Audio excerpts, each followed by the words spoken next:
Like anybody, I would like to live.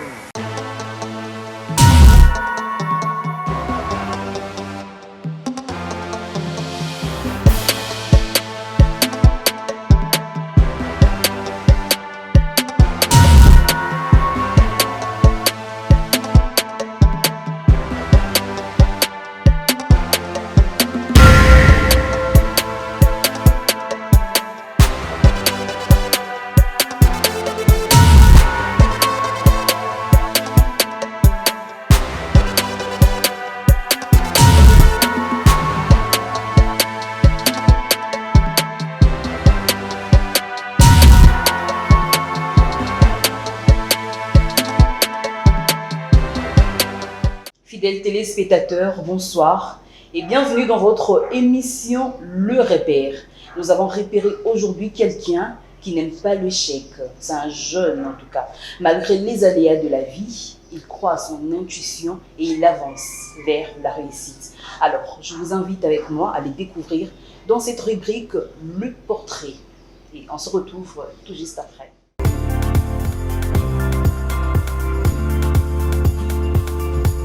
Avocat et homme politique, Maître Elvis Mayobie Mengali Samé est diplômé en banques et finances des hautes études commerciales de l'Université de Liège, diplômé en droit public international de l'Université de Kinshasa après avoir fréquenté les collèges Boboto et Elikia Saint-Joseph. Ancien cadre de banque, cet avocat du barreau de Kinshasa-Gombe, il est également cadre de l'UDPS et conseiller juridique du président Jean-Marc Kabound. Détenteur de plusieurs certificats de formation en fiscalité, comptabilité et finance, il est l'auteur du livre sur la dissolution anticipée des sociétés, paru aux éditions universitaires européennes en 2017. Après avoir flirté avec la presse écrite vers les années 2003-2005, il a, à partir de 2006, fourni ses armes dans 2 cabinets d'avocats avec une parenthèse dans le secteur bancaire pour enfin créer en 2017 Biemelo Firm. Son cabinet spécialisé en droit des affaires et qui traite des dossiers de plusieurs sociétés multinationales et entreprises publiques. Membre de l'exécutif de l'UDPS, Maître Elvis Mayobie peut être présenté comme un modèle de la jeunesse congolaise.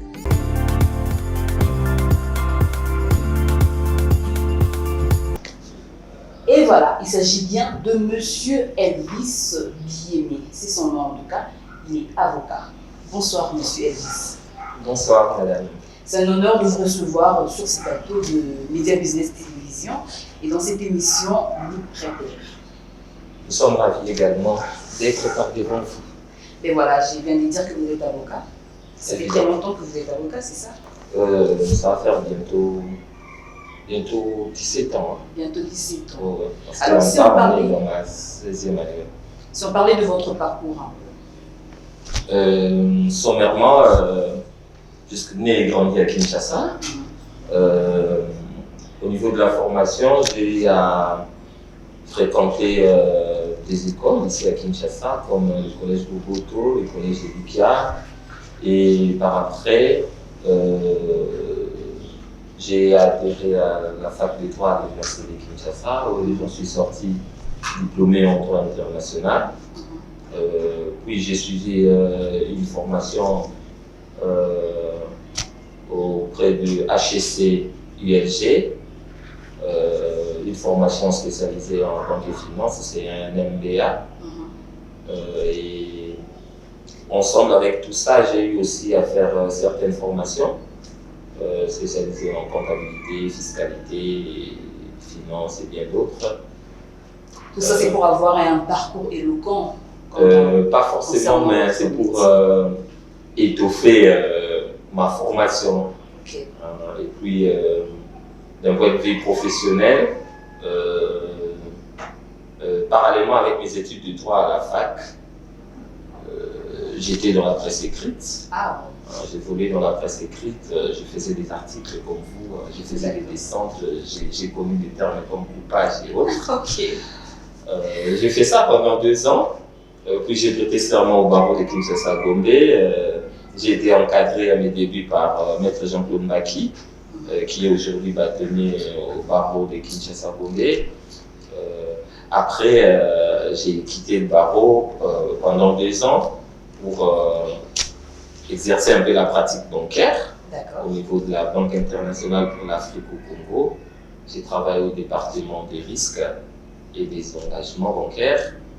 Puis par après, un autre cabinet d'avocats m'a recruté, le cabinet Sessangae Associés, dans lequel j'ai été manager pendant 6 ans.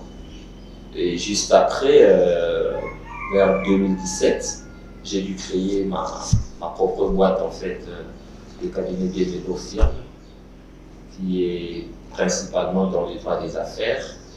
On conseille, on défend principalement les multinationales, les entreprises publiques et autres. Donc votre passion, c'était d'être avocat? Pas vraiment au départ. Il faut dire, s'il faut remonter à partir de mon enfance, j'ai évolué au fur et à mesure. J'ai changé les targets, mais je savais, même pendant mon adolescence, je savais que j'allais atterrir en politique. Et même mes amis dans le temps le savent. Donc ça vous passionne pas de parler à la place de faibles? Si, mais vous savez, le droit est tellement vaste que il faut des spécialisations à cette heure-ci. Il y en a qui sont spécialisés dans le droit de la famille, il y en a qui sont dans l'humanitaire, il y a des pénalistes qui sont tout le temps en face des prisonniers. Et moi, au départ, à la fac de droit, je m'étais spécialisé en droit international. C'était ça, mon option. Mais au sortir de la fac, je me suis retrouvé dans la pratique, dans des cabinets où on traitait essentiellement que du droit des affaires. J'ai retrouvé la pratique bancaire, la fiscalité. Je me suis retrouvé dans des cabinets comme ça et sur l'État, j'ai été obligé d'être formé encore en cette matière, d'où la spécialisation même à l'université de Liège, avec ce que j'ai fait là, droit des affaires, banque, finance et tout. Je venais de le dire au début, malgré les aléas de la vie, vous croyez avoir votre intuition. Oui, il faut toujours... C'est ce qui fait votre force? Oui, j'ai toujours été déterminé. Vous allez voir même dans le logo de mon cabinet, il y a là les symboles de la percée, de la détermination et de l'orientation. Donc, je ne fléchis pas face à l'adversité. Ça peut être un défaut, mais j'ai jamais eu l'option de l'échec dans ma tête. Donc, quand l'échec arrive, évidemment, j'en ai connu. Quand ça arrive, ça me remet de plus en plus en cause et de réactiver les tirs. Alors, parlez-moi de votre coulisse de la réussite. C'est vrai que ça n'a pas été facile, vous venez de le dire. Oui, ça n'a pas été facile. Alors, les coulisses de la réussite. En fait, c'est des... Quand est-ce que vous êtes tombé et vous êtes vite relevé? Plusieurs fois. Plusieurs fois, même au niveau de l'école aussi, ce n'était pas facile. Mais comme j'étais perspicace et tenace, tout petit, j'étais déjà un rat de bibliothèque. Je lisais tout le temps. J'avais toujours un bouquin en main. C'est ça qui avait fait ma force, en fait. C'est mes lectures, sans pour autant faire les marioles, mais tout petit, j'avais un peu un savoir encyclopédique. Ça m'a permis à ne pas avoir des complexes face à quoi que ce soit. Je ne suis jamais complexé. Et j'ai toujours eu des ambitions très élevées. Ça arrivait que tu te retrouves dans un milieu qui n'accepte pas l'attitude que toi tu as. Ils veulent que tu sois dans ces moules-là dans lesquels ils sont. Et pour surmonter cela aussi, c'est pas facile. Parce qu'il y a des liens d'amitié qu'il faut préserver. Il y a la gestion du temps aussi. Il faut bien gérer son temps. Il faut bien programmer, savoir C'est votre point fort. Oui, je sais ce que je vais faire dans 3 mois, dans 2 heures, dans 5 ans. Planifier en avance. Tout est déjà bien planifié. Si vous n'avez pas une planification efficace, vous êtes cuit déjà. Et vous essayez de nous dire que ce sont les études qui nous permettent de réussir dans la vie. Pas forcément. Je parle de mon cas. Oui, mais tout le... Bon, on est en train de... Il faut prendre votre vie, justement. Vous êtes un jeune. Il y a d'autres jeunes qui vous suivent. Ils doivent prendre l'exemple. Un jeune peut être talentueux d'un point de vue musical. Il joue très bien à la guitare, au violon. Il n'a qu'à perfectionner en ayant un modèle dans ces domaines-là. Parce que des modèles, il faut en avoir. Il faut vraiment en avoir parce que c'est des sources d'inspiration. Et ça va booster votre carrière. Non, mais si vous avez percé, vous, dans la vie professionnelle, c'est parce qu'il y a eu quelqu'un qui vous a soutenu. Alors ceux-là qui n'ont personne... Oui. Seul, c'est difficile. Seul, c'est difficile. Vous ne pouvez avoir peut-être que les talents, la motivation, mais il faut bien, dans différentes étapes, il y aura toujours une tierce personne qui va vous pousser. Bon, comme moi au départ, je dirais que c'était mes parents. Tout petit, c'est ma mère qui me faisait répéter les leçons. Papa, il payait les frais de scolarité. Beaucoup d'enfants n'ont pas eu cette chance-là. Je me souviens, ma mère me faisait répéter des leçons jusqu'à 22 heures. Au garage, tu entres, tu dois mémoriser jusqu'à la virgule. C'était pas facile. C'était chiant, mais plus tard, ça a payé. Il y a eu aussi certains profs qui encourageaient. Il y a... Bon, à la fac, c'était un peu différent. Mais après la fac, on a connu des mentors au niveau du cabinet. Je vous ai parlé de mon patron de stage. Je me suis beaucoup inspiré de ce qu'il faisait comme travail. La preuve, aujourd'hui, les bâtonniers du prestigieux barreau de la Gombe. J'ai côtoyé aussi Maître Délice Sanga quand on travaillait dans le cabinet. Pendant 6 ans, on a fait des très très gros dossiers dans plusieurs domaines. Donc, et il y a aussi la télévision. Il y a aussi la télévision. J'ai passé beaucoup de temps devant la télé et j'ai voyé à la télé. Vous êtes formé suffisamment. Suffisamment, ouais, dans les années 90.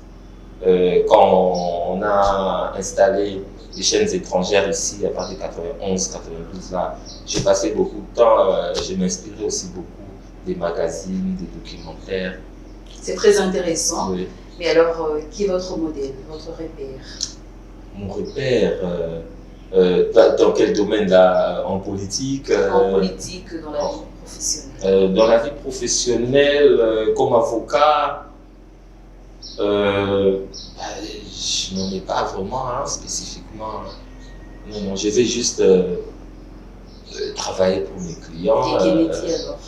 John Fitzgerald Kennedy, c'est plus au niveau de la politique, oui. Alors, oui. Oui, parce que c'est quand j'avais découvert sa citation, j'avais 14 ans.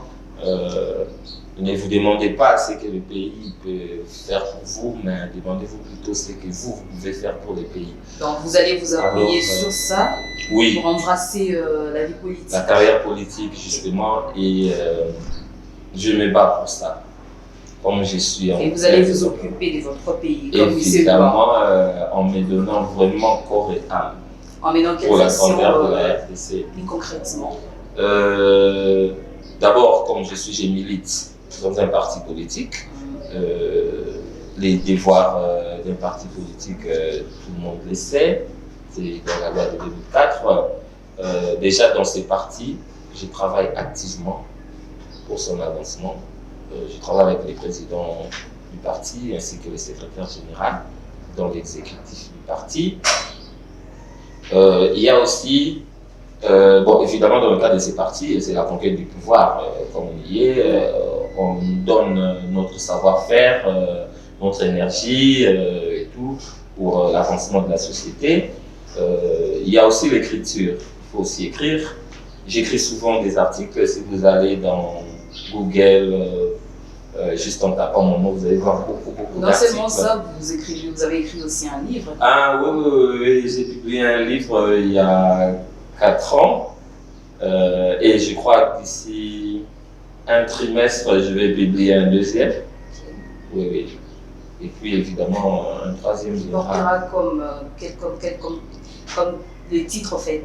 Bon, celui de 2017, c'était sur le droit de société. C'était sur la dissolution, liquidation anticipée des sociétés avec des cas pratiques. Hein. Cette fois-ci, ça sera sur des normes prudentielles bancaires que la Banque centrale a avec les banques commerciales. Alors, vous êtes jeune, vous avez toujours su vous démarquer parmi tant d'autres.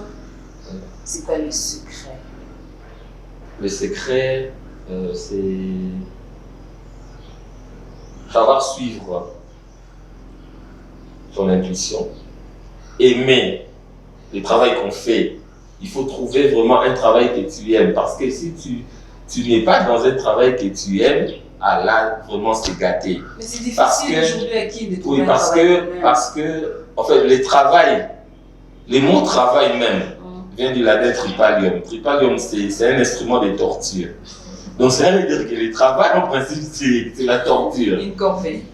Voilà, c'est une corvée. Alors, pour ne pas sentir ça, il faut aimer.